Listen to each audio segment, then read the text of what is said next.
that we work together to modernize our defense.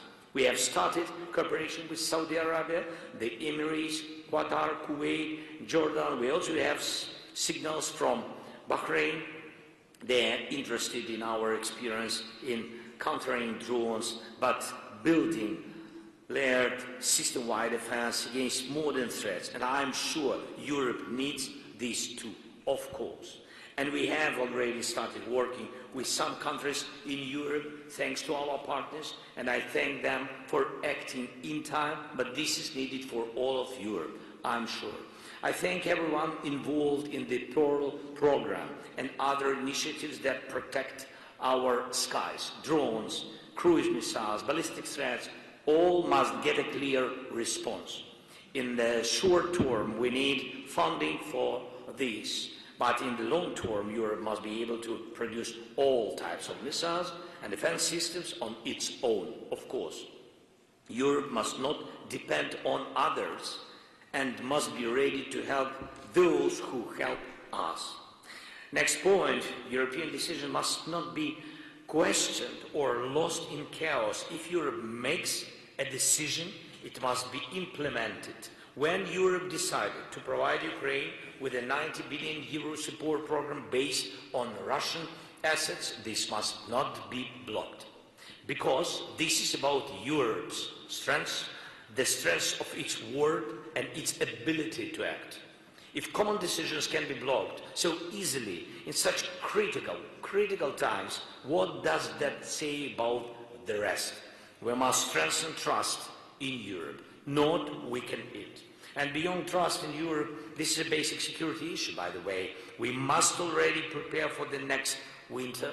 We have a plan, but because the 90 billion support package is still blocked, we cannot use the 5 billion plan for protection and recovery to get ready no matter what this winter will be like. This is about people's lives.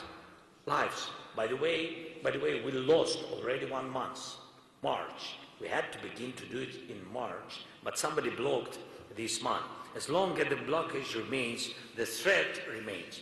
And this is happening because one person in Europe is standing against all of Europe, simply to please Moscow. And everyone can already see the evidence that this is nothing more than a deal with Moscow. Next point, I'm grateful to all countries already working against Russian oil. Russian oil is what fuels this war. Without oil revenues, Russia cannot fight. So we must continue to block all Russian and related tankers. European laws must ensure that Europe's seas do not finance this war. And the same applies to sanctions. They must be strengthened, and we are still expecting a new EU sanctions package. And one more thing, in the Middle East and the Gulf, when countries turn to Ukraine for support, they see Ukraine as Europe. They see it as working with Europe. No one there doubts that Ukraine is Europe. Ukraine's contribution to global stability is seen as Europe's contribution by everyone in the world. So why, in some key issues, is Ukraine still limited as a part of Europe? Ukraine's EU membership is a security guarantee for us and for Europe. Our potential, human, technological, military, is Europe's potential. Russia understands this, sometimes better than some in Europe. That is why Russia does everything to stop Ukraine from joining the EU, and that is why we are doing everything to make it happen. And I thank those in Europe who support us. Now, Ukraine is ready for opening clusters and continuing accession negotiations. The key to stopping Russia's efforts is to set a clear date for Ukraine's accession. A clear date is a guarantee that Russia will fail and that we will succeed. Please, let us make this happen. Please, let us not lose time. Please continue to support Ukraine and the European way of life. Thank you so much that you are here. Slava Ukraini! Thank you. We'll do that.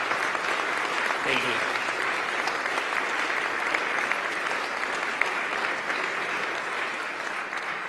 I'm okay. I come on. Yes.